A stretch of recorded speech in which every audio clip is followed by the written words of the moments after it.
നബിവാക്യം. ടോയ്ലറ്റിൽ പ്രവേശിക്കുമ്പോൾ നബി തിരുമേനി പ്രകാരം പ്രാർത്ഥിക്കുമായിരുന്നു: മ്ലേച്ഛതകളിൽ നിന്നും മ്ലേച്ഛ വൃത്തികളിൽ നിന്നും ഞാൻ ലോകരക്ഷിതാവായ ദൈവത്തിൽ അഭയം തേടുന്നു. ആൺ പെൺ പിശാചുക്കളിൽ നിന്നും അഭയം തേടുന്നു എന്നും പണ്ഡിതന്മാർ പറഞ്ഞിട്ടുണ്ട്. മനുഷ്യർക്ക് ദോഷമുണ്ടാക്കുന്നവയെ പിശാച് എന്ന് പൊതുവെ പറയാറുള്ളതാണല്ലോ. ആ അർത്ഥത്തിൽ ചിന്തിക്കുമ്പോൾ ആൺപെൺ വിഭാഗത്തിൽപ്പെട്ട ധാരാളം ബാക്ടീരിയകളും വൈറസുകളും നിറഞ്ഞൊരു സ്ഥലമാണ് ടോയ്ലറ്റ്. അവയുടെ ദോഷത്തിൽ നിന്ന് അഭയം ചോദിച്ചുകൊണ്ടാണ് വിശ്വാസികൾ അതിൽ പ്രവേശിക്കേണ്ടത്. പലതരം വൈറസുകൾ നിറഞ്ഞ ഒരു സ്ഥലമാണ് കക്കൂസും കുളിമുറിയുമൊക്കെ. അവയിൽ ചിലതിവിടെ പരാമർശിക്കാം.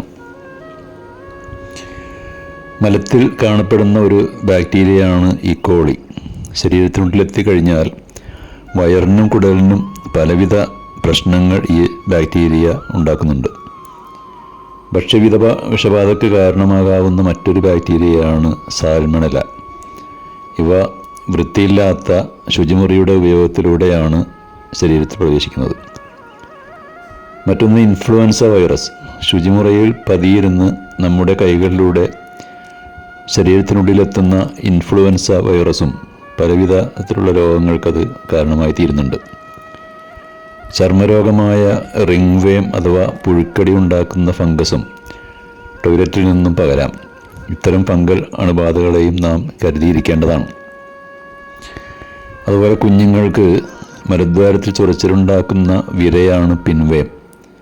മലദ്വാരത്തിന് ചുറ്റും വന്ന് മുട്ടയിടുന്ന ഈ വിരയുടെ മുട്ടകളും ടോയ്ലറ്റ് വഴി പകരുന്നതാണ്. ഇതും ശരീരത്തിനുള്ളിൽ കടന്നാൽ അണുബാധയിലേക്ക് നയിക്കാം.